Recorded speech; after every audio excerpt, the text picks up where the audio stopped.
Hi everyone, I'm back to do another video for you guys. This is going to be another book review video.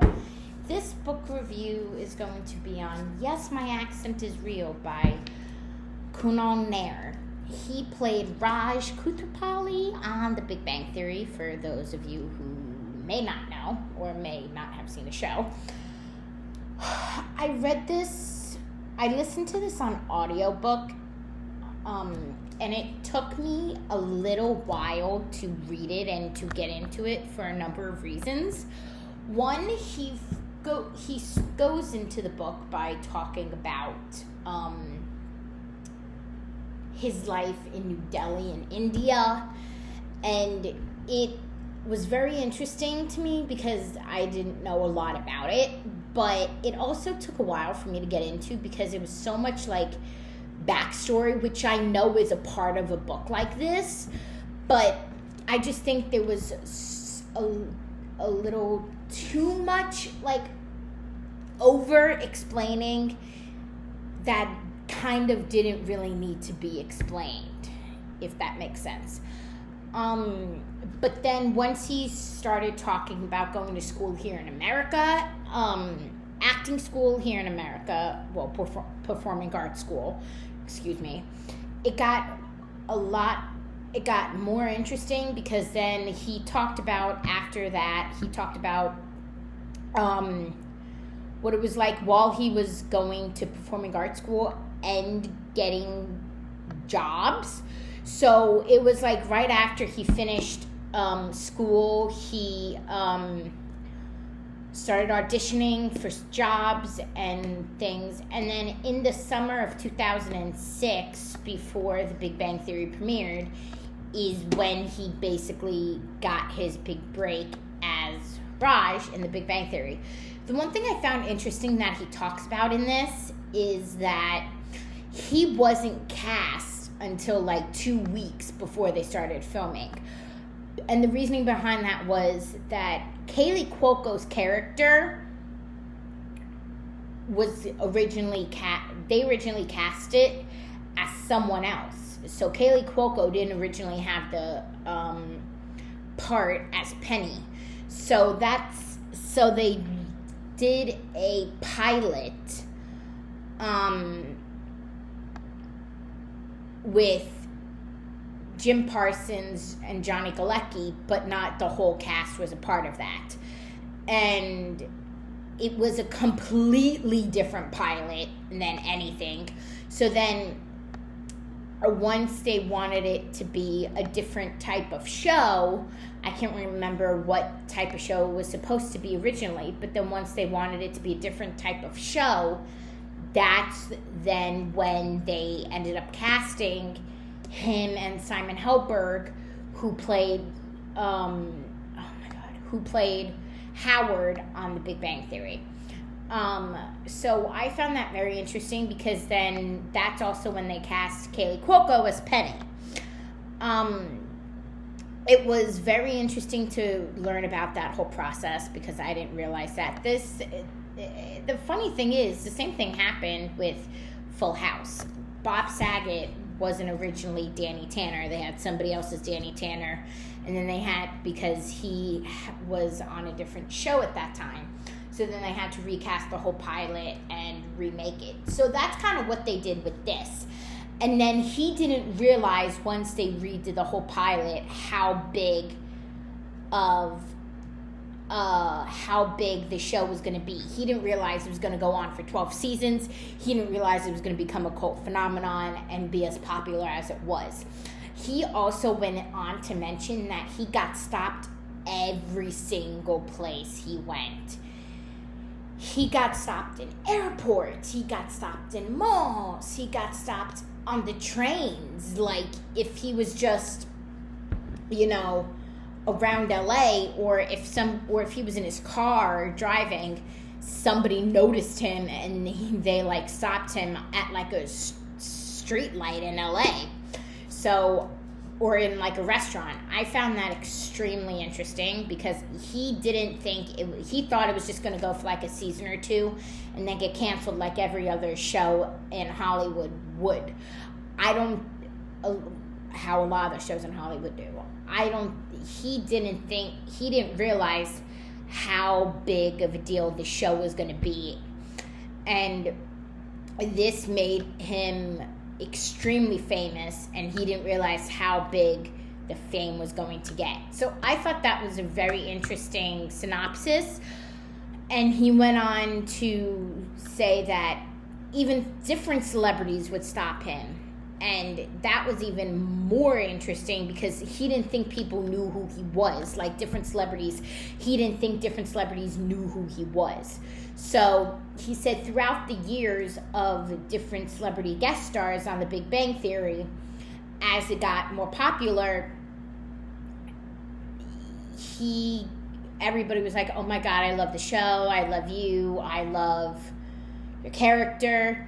He didn't realize how big of an impact it was until people started like commenting more about it and commenting more on it and saying, you know, the show changed my life. That show was everywhere, and every time he saw a billboard, he got self-conscious because he's like, you know, I'm on a billboard. This show is like bigger than anything right now.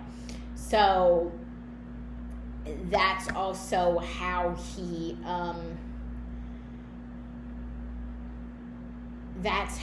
also thought that this was going to be. It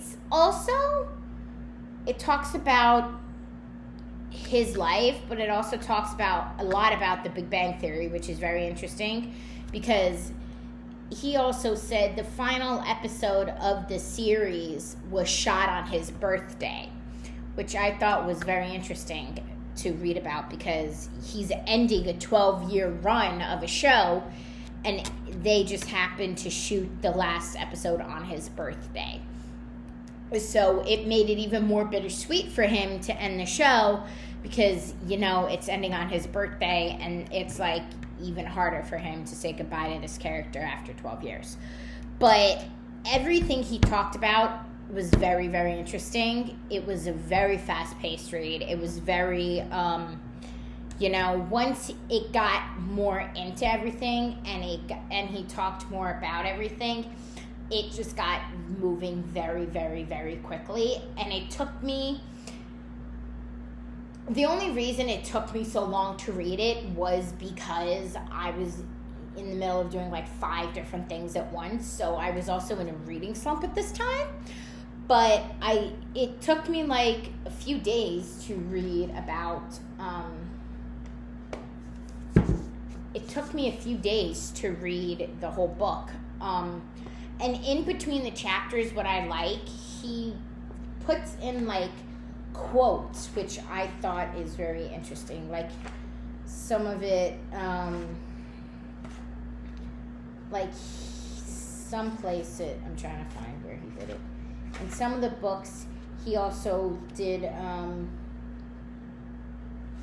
he like put random things like in the book, like here, and then he also put in the book, I went on to see like a quote, like he wrote a lot of which I also found interesting, he also wrote a lot of the book on like a cocktail napkin, which I also found very interesting because I was reading the audiobook, I didn't see a lot of that, so when I went back to read it, I also thought it was very interesting. He also wrote a lot of like little quotes like here and there too, which I also thought was very interesting because like I said, I read it in audiobook, so I didn't see. But once I looked at it, it got to be very interesting after that, and I went back and forth between reading it physically and reading it on the audiobook. I also got a signed copy of this when it first came out, so I don't know why it took me so long to read this. This originally came out in 2015. So this came out like right in the height of the Big Bang Theory fame.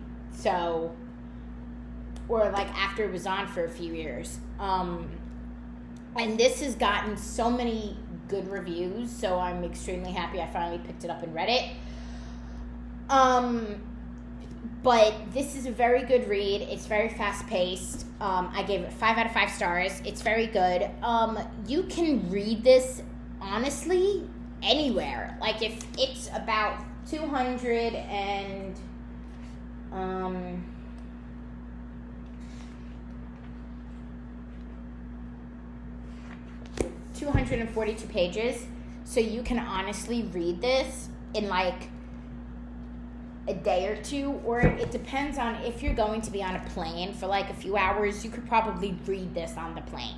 Or if you're going someplace where you're going to be on a train for a few hours, you can read. This is like a good book you can read in a few hours. Whether it's on a plane, on a train, if you're on a vacation, you can bring this on vacation and get this done in a day or two. This is a book you can honestly take anywhere with you. I thought it was very interesting. I actually read it while I went back and forth because I was on vacation at the time while I was also reading this. So I went back and forth between reading the audiobook. I listened to the audiobook while I was sleeping, but like when I was about to go to sleep, but like during the day I read the actual book. And it became very fast-paced and it became very moving. It got moving very quickly. So this is a good book for like that.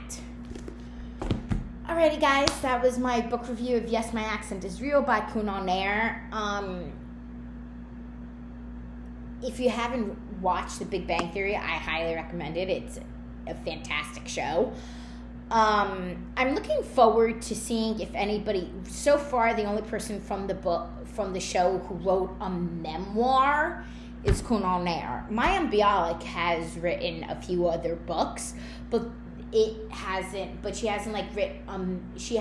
written a memoir quite yet.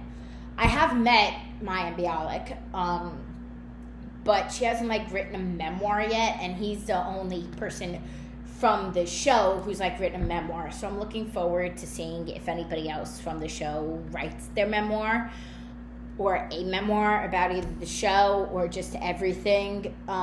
So this is a good book to like I said, bring on vacation. If you're going to be on a plane for a few hours and you need a quick read, that is this as well. It is a lot of things. Or if you just want to read a quick book on the weekend, that's good too. But yeah, let me know down in the comments if you read this book and what your thoughts were on this book. I would love to know, and I will see you guys in another video soon. Goodbye.